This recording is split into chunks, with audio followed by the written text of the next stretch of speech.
As a kid, my imagination was always getting me into trouble. I would plant evidence on the playground that there was a stalker loose and find all kinds of ways to terrorize my friends. When I was about 11 or 12, I began to channel that imagination into writing fiction.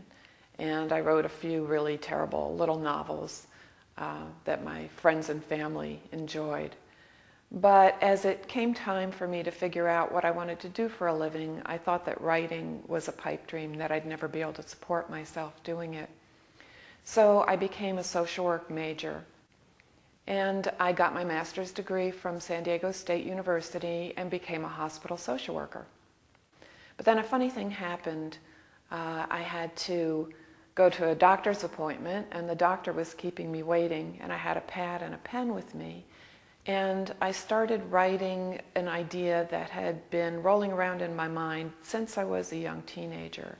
And the idea was about a group of people who all lived together in a big house in the Jersey Shore. And the idea when I was a kid was that it was me and some of my friends and Paul McCartney and Mick Jagger and James Brown and other folks like that. Of course, as an adult, I changed all the characters into adult characters and took myself out of the mix. And by the time that doctor finally arrived a few hours later, I was well on my way to my first novel. When I began writing, I thought of it as a hobby, but it quickly became an obsession. After about 4 years, I had a completed novel.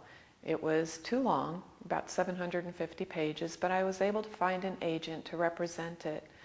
And she sent it out, and I collected about a year's worth of rejections, all with the same advice that I needed to cut some of it.